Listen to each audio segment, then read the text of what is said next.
And one of the really hard things about it was that having to stay on edge in case it's 99% boredom, but you've got to be ready for that 1% that's not.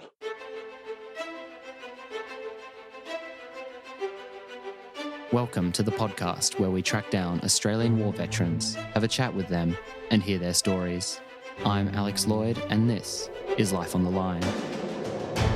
The single greatest sacrifice I've made is my family. There were a couple of public beheadings. In order to kill, you've got to be a little bit angry. Not psychotic, but just angry. We could look down Frankfurt and see it on fire.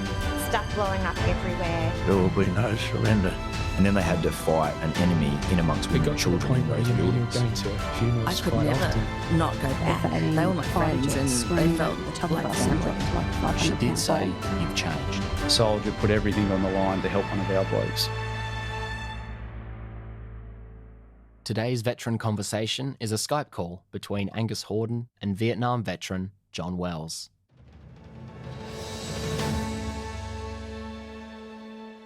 I'm Angus Hordern, and I'm speaking today with John Wells. John, thanks very much for joining us on the podcast. Very welcome, Angus. John, let's talk about your family first. So, do you have any military history or tradition in the family of service? No, not since the Great War, Angus. My grandmother had 4 brothers who went to the Great War. 2 of them were killed and 1 came home badly hurt. 3 of them on Gallipoli at the same time, strangely enough. But in the Second World War, my father had a shotgun accident sometime earlier and had lost an eye, so he was unable to enlist. And no one else much in my family did for some reason. John, I can appreciate you growing up from your grandmother's stories and 4 boys from part of the family and served at Gallipoli, and to lose 2 and worse to have 1 come home maimed from it. I mean, 3 out of 4 in one family is devastating. You must have had that memory with you all your life. Look, I did. And I grew up in a time when people did sit down and tell family stories. We didn't have television and that sort of thing. Part of it was grandma was that one of her brothers just vanished at Villa Pratuna, and they don't know whether he was buried in a shell burst or blown to pieces by one or whatever, but they just know that he started out and didn't complete it, so that he was always a mystery, and I think there's a special pain in that. Do you have any siblings? I had 8 brothers. I've still got 6 of them. Wow, it's a big family. It was. Any others served there? Yes, my brother Simon went up to Vietnam after I came home. Then my brother Andrew followed him up. And my brother David was about to go when it was all called off. And Malcolm had been in the Air Force for quite a few years. What hobbies did you have, John, when you were a child? Oh, I think I did all the normal things like stamp collecting and that sort of thing, but I was very, very heavily then into the Boy Scouts, and I did a lot of bushwalking. I did a hell of a lot of shooting. Where did you grow up, John? I grew up on a dairy farm at Longwarry, about 60k east of Melbourne. So you're a country boy, and you've got all these brothers. I mean, I can imagine you would have had a hell of a time with them. We had adventure after adventure after adventure. We had fights among ourselves, but if there was any external threat, we were very much unified. When Vietnam starts, how old were you? I was, I think, about 19 or 20, something. It's difficult with that war to say when it actually started. We started to get involved about 62, I think. And in 62, I was 17. More to your involvement in the war, how were you drawn into Vietnam? Well, I'm now going to say something that's going to make me sound unbelievably naive. Remember that I'm going back here to the 60s, the early 60s. And we believed that we could change the world and make it a better place. We believed that the power of the common man was everything if it was brought to bear on a problem. And I really believed that we were going to Vietnam to stabilise the country, to stop the conflict, and then to let the people make a choice. And that if they chose to be communist, then so be it. It would be a democratic choice that took them there. I thought it was the right thing to do. And I also thought, if I may go just for a second, I really thought that if your country's in a fight, then you're in the fight. Yeah, well, you're really old school, aren't you? Because I was then. Yeah, no, but I mean, you're not the first person to hold such views. And indeed, everyone that went off to the Boer War, the First World War, and certainly the Second World War, certainly from this country, all felt the same, that we were under threat one way or the other. Well, can I make the point there too, Angus, that We need to remember that this is the nation of the volunteer. So it's not just in war, but in floods and fires and everything else. Just in community living, there are always people putting up their hands to go that extra yard. And certainly, John, being a country boy, well, country people are notorious for their generosity and kindness. So how did you feel about going to war? Oh, it was a complex, a large number of feelings. There was a certain amount of fear in it, believe it or not, but there was also a huge sense of adventure and excitement. When I first went into the army, I was surprised to find there was a whole big green machine that was not even remotely interested in my opinion. And it took me, there was some resentment in the first few weeks. Then there was a determination that they weren't going to beat me. And in the end, there was a pride in the things I could do. I found out a hell of a lot about myself in those first 6 months, say, of training. And I developed a great deal of pride, a great deal of self-respect. And I think respect for others tends to rest on self-respect in a strange way. John, were you a volunteer or a Nasho? We have to be clear that there's a distinction. I was both. I was a volunteer, but I volunteered under the National Service Scheme, so that I was in the regular army supplement, not in the regular army. So it was totally of your call to go, and that was more in line with your idealistic spirit, as you were saying. Well, yes, I suppose it was idealistic too, but that's a word you have to be careful about these days. No, but I volunteered, and my three brothers volunteered as well. We were national servicemen, but we weren't conscripts. So training, was that at Puckapunyal? Puckapunyal initially, then at the School of Artillery in Sydney, and then in Queensland, based at Wacol near Ipswich, but going up to Shoalwater Bay and Tin Can Bay and places like that. So you progressively move further north all the time. Yes. Sarcastically acclimatising, I suppose you could think. But and always on long, slow trains. Yes. Long, slow, overcrowded trains. Let's go to your first bit of training. So the first time that you actually, was Puckapunyal the first time you did boot camp? Yes. And what time of the year we're talking? April. So it's starting to get cold, although you are from the south anyway. But I can remember how bitter Puckapunyal can be in the winter. It was. And I imagine they were dishing out the hardest stuff to you to try and, humble you pretty quickly. There seemed to be a fair bit of that, and I did rise to that bait initially.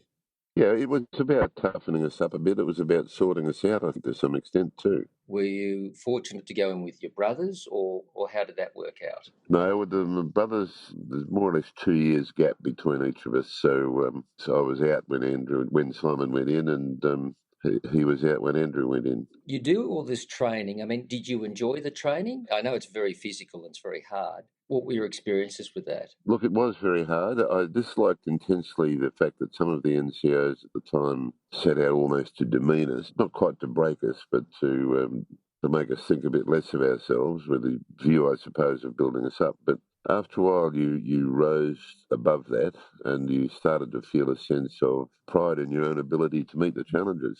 And I think you're heartened by the fact that the guys who are with you, who you bond with, are going through the same shit with these guys. Exactly. Your strength comes from your bonding with them. In fact, they're the guys you're actually fighting for at the end of the day. You know, that's absolutely the truth. And when you say fighting for, not just overseas, but even in training, they're the guys you would reach down to help up, and they're the guys who would reach down to help you up. And that just became a part of the totality of the whole thing. You were really among great mates, and to this day I still am. Let's go to Vietnam. It's 1967. You're a forward observer signaller. Tell us what that role is. Basically, you walk around with the infantry directing artillery, registering targets and adjusting onto the target. For the enemy, you're a pretty disliked person because you're actually the guy that brings down all hell on them. So you're quite a target, hey?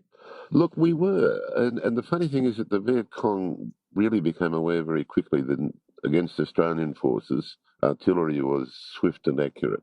We had an incredibly disciplined artillery force compared with some others. Yeah, and these are these 105mm howitzers. Yes. Yeah, they could bring down all hell if you could pinpoint it. It's quite a big bomb if you put it exactly where you want it. As Delta Company would concur with you at Long Tan, it saved their bacon, and in many scraps that our forces came upon, it was the artillery and, most importantly, the communication of the correct fire coordinates that made the artillery so effective. Absolutely, and the response times. My battery twice had 36 rounds in the air at once, which is... Phenomenal. It is. And as you know, the army life is 23 and a half hours of doing absolutely nothing and then 5 minutes of all hell. Yes. And then in the all hell, your howitzers, when they're called upon to bring down all hell on the enemy, it's so flat out. And I've heard stories about your howitzers that were ruined because they were firing so much artillery at the enemy in such a short period of time that they literally burnt out the barrels. Yeah, there were all sorts of things happen. Just the consistent concussion in the gun would damage the dial sights and that sort of thing. So that, although the MTI-2 is a very tough howitzer, they do need constant care and attention if you want to keep them accurate. And what sort of range, how far forward could they lob a shell with accuracy? We could go out to 11 kilometres, but for accuracy, you have what you call a beaten zone where you allow a certain percentage will fall long or short. And that gets greater as your range gets greater. So we preferred not to operate beyond about 6 kilometres. We flew up to Bunkau in an Air Force Hercules, and we got out on the airfield and found all sorts of people in black pyjamas and conical hats working on the airstrip. And of course, we'd been told that these were the enemy, so we were a little bit dodgy about that. It all seemed a bit strange. Then a caribou up to Nui Dat. We had a short time then in what's called general support, where we did basically pretty safe stuff for the most part for about 4 weeks, where you get the feel for the country and so on. And we did our patrols. Instead of going out with the infantry battalions, we went with the reinforcement unit and a couple of Vietnamese units and that sort of thing to direct their artillery. And then we were switched to 2 battalion, in direct support. And then we were in the bush for real. And how did you find the jungle? Very scary, very scary. Very hard stuff to get around in the daytime. Quite terrifying at night because you were sometimes really face to face with it, and there were things that walked around in the jungle like crabs and scorpions, and they made noises, and you didn't quite know what was making the noise. But also, we were only in jungle at times. We were out in paddy areas and rubber plantations a lot of the time. But John, when you say at night time, it's the blackest night, even something like a lizard running across a bed of leaves would set you off. Absolutely. Tell us about the weather. I mean, the incessant rain, then the incredible heat. I missed the worst of the wet. I was there mostly in the dry half of the year. I was saying to someone the other day that I can't understand why, if we only got to wash when we got back to Nui Dat, why we didn't all stink. But I assume it's because we basically all smelt the same. That was part of it, the difficulty of hygiene. If you came to a creek, you were happy to walk through it, clothes and all, rather than over it, because you gave yourself a bit of a rinse. I remember we found an old villa, a house of some substance that had been blown away, so there's only the base left, and underneath that was a huge water cistern. So we climbed down through some of the holes that had been blown in the concrete slab, and the whole battalion in the course of the day literally had a bath. It was quite bizarre. We actually halted the operation in a sense while people guarded the site, and everybody got in and had a good tub up. It's funny how it's those really small things that make all the difference, like being clean. Yes, well, I mean, our cook, Sergeant Cook back at camp, would get the bread mix, which most cooks didn't use because you'd buy bread from the Vietnamese much more easily than making your own. But he would make up bread, and he'd send out on the helicopter to us from time to time boxes of salad rolls. And to get in the bush and get some fresh bread with fresh vegetables in it was a luxury beyond belief. And we did a great deal of protocol work, or political work, diplomatic work, by giving them to our infantry friends. Out of interest, did you ever see the salvos up there? We did. I disapprove of some things about the salvos, but I donate to the salvos because I can still remember cordoning a village very early one morning. We moved in when it was still pitch dark. It was probably about 4 o'clock in the morning. Cordoned the village off and then did a search and destroy for weapons and so forth. And it was all very, very tactical. We were in quite a hot area. And when we finished and started to move out of the village, there was the Sally man with his Land Rover and his urn of hot coffee and tea. And of course, he didn't have any weapon or support of any kind at all. And I've always been struck by that image of coming up over the hill, and there's a bloke saying, "Do you want a coffee?" And how good did that coffee taste, hey? Excellent, excellent. And the salvo guy would be going in his Land Rover, no armed escort. How brave were those guys? Because the VC wouldn't have taken any pity on them. Oh, no, they had no rules about that sort of thing at all. And these guys would have been targets as much as anybody. So, yeah, I have a huge respect for that. Did you deal much with the locals up there? As much as I could, and that wasn't always that easy. Unlike the Americans, we had a very strict rule that we didn't have Vietnamese walking around in our camps. Even the interpreters at Nui Dat were in a separate compound of their own because we didn't want the word getting back about where our machine guns were or where our tracks were or whatever else. But you did get the chance occasionally to go down to Vung Tau on a beach party. I did have a night's leave, about 36 hours of leave on one occasion when I was down in Vung Tau. And we occasionally got down to Berea with what we call a laundry party. You'd take clothes down to the laundry there and bring back the clean ones. And of course, there was always, everybody wanted to get onto that. So you didn't always get on because they only let a certain number go. And there you would try to learn a couple of words of the language and find out what you could about the country. The problem that you had in Vietnam is the people you would see in the village could equally be the VC that you would fight the next day. The Australians routinely took what would appear to us as a sensible decision not to have locals in our camp for exactly the reason you said, unlike the Americans who would tend to do things very different to us across many fields. We actually did have some quite strong rules of engagement about protecting the locals. We had areas that were what we called free fire zones, and in those, the local Vietnamese knew that if they were there at any time, they were a target. Then you had curfew zones where they weren't allowed to be out after 5 o'clock at night, and you had zones where you just couldn't shoot at all. And these rules of engagement were well policed. I know a bloke who used a Land Rover to knock down a Vietnamese house because he was really annoyed with something, and he went to jail for it. Let's go back to you in the field. Can you talk about how you as an Australian with your guys would patrol, say, compared to the Americans? Because there's a big difference here. Look, there is a big difference, but with one qualification. The Americans really had about 3 different armies. They had some of their special forces that were genuinely frighteningly good.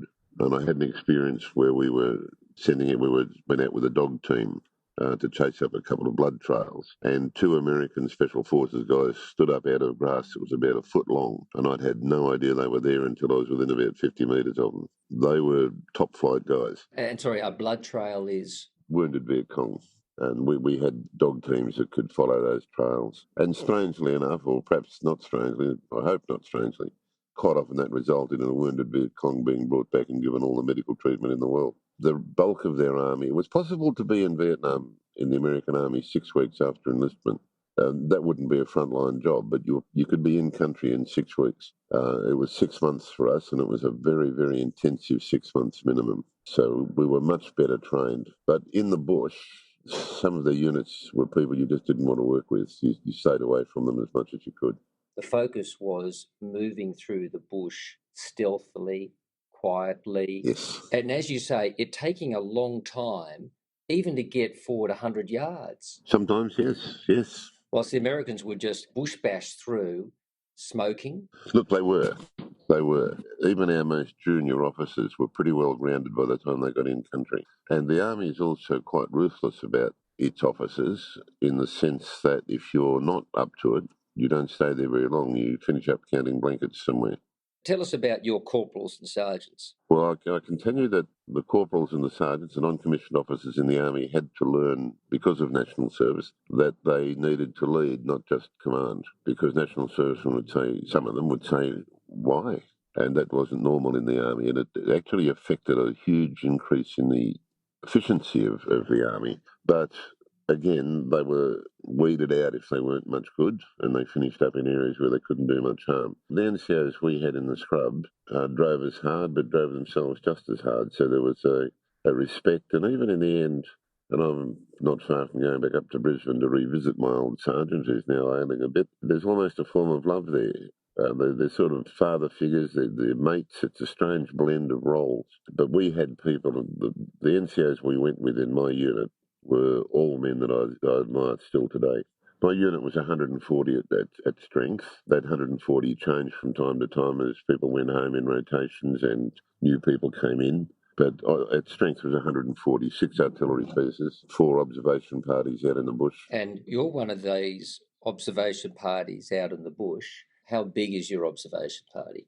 There were 6 of us, a major, a sergeant, a lance bombardier and 3 gunners. A small section of 6 guys going out there to observe where we're going to call fire. If you get caught, there's not a lot of things that 6 guys can do. Well, in a way there is, because these 6 guys can control 6 very big guns, and they can bring the whole regiment in if they want to, which makes it 18 guns. And we also had the capacity to bring in aircraft. But you're also very worried about using aircraft because they tended to shoot first and ask later.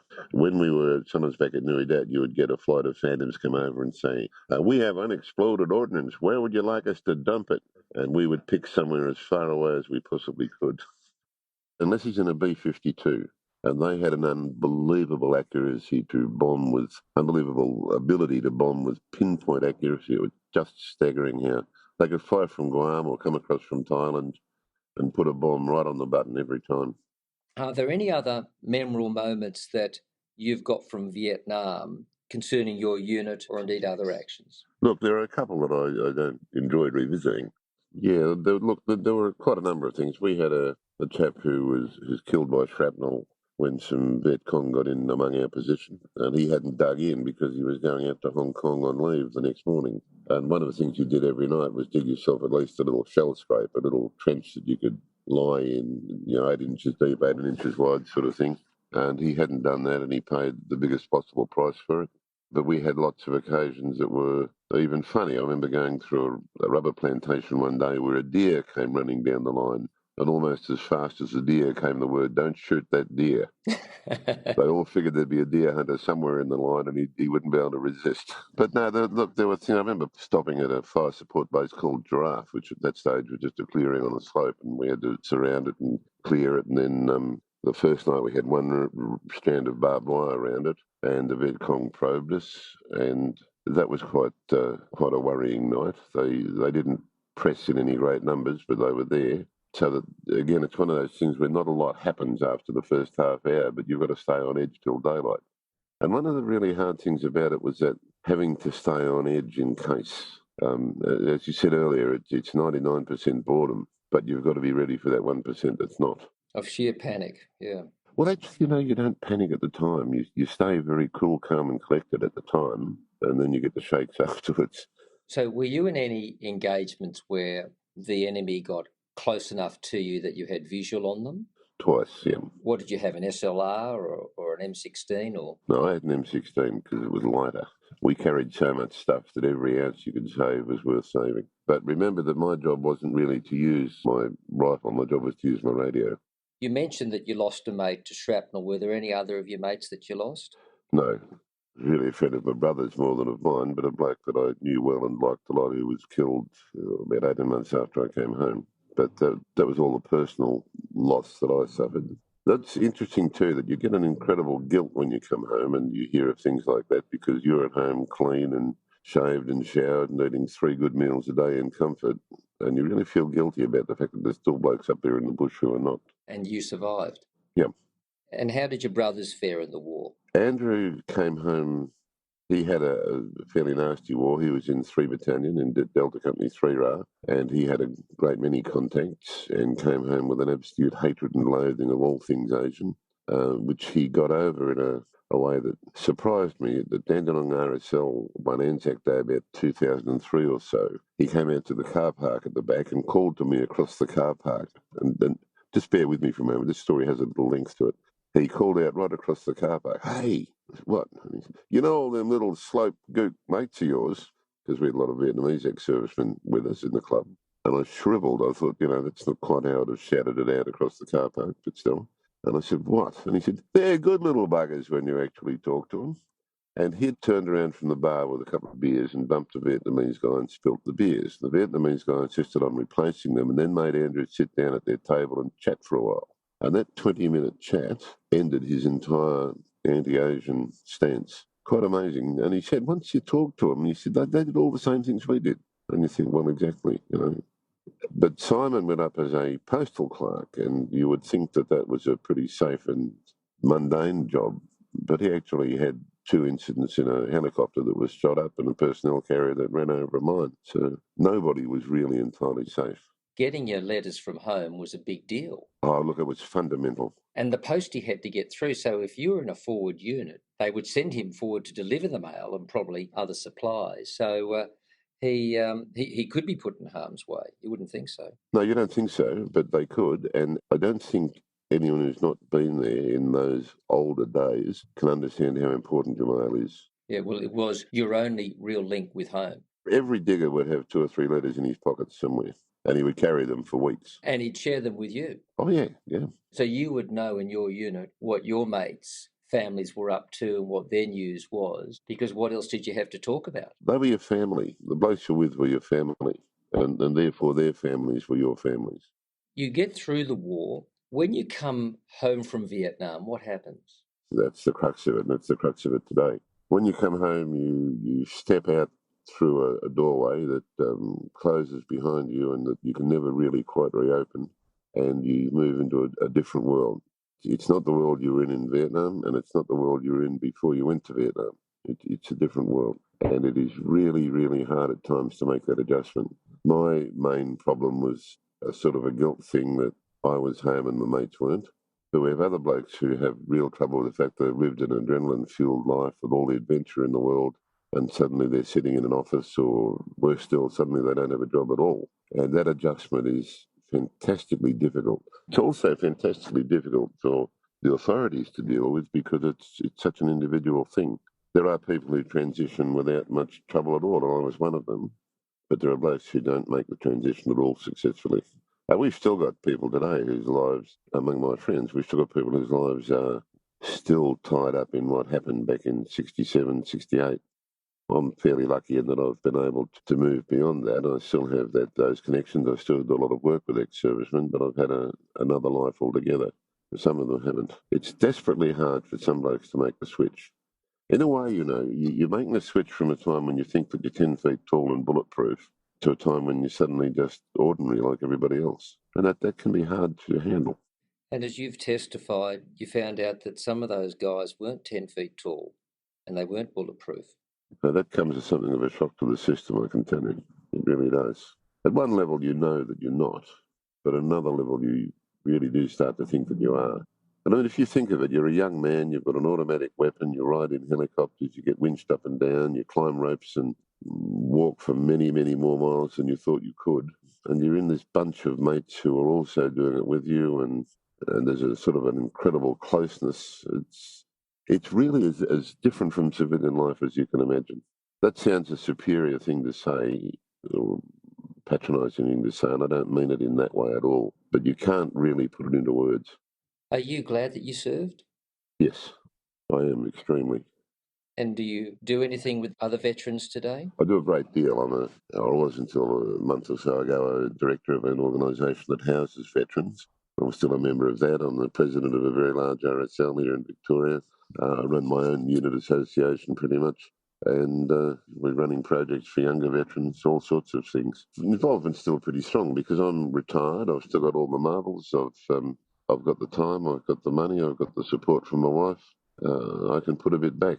And I came home with all my arms and legs and fingers and toes and in relatively sound mental condition. So I have something of an obligation to those who didn't. John, it appears to me you're living a very full life, but a day doesn't pass without you thinking about your mates you left behind and indeed those that have come home and are still fighting the war. That's true. And those who are battling things that have happened since the war.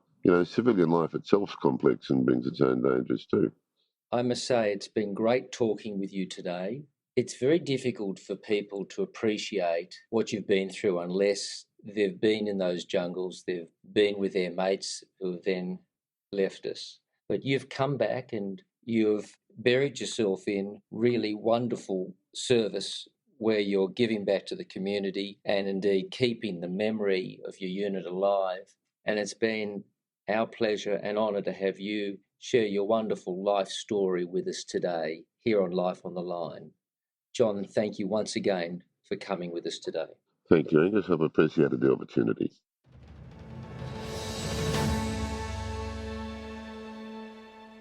Subscribe to Life on the Line in your podcast app of choice: Apple Podcasts, Overcast, TuneIn, and Stitcher.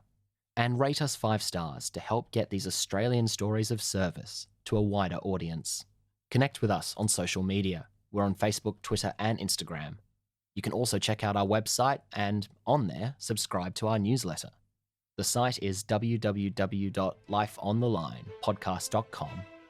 Life on the Line is brought to you by Thistle Productions. Artwork by Big Cat Design, music by Dan Van Werkhoven. Thanks for listening, and lest we forget.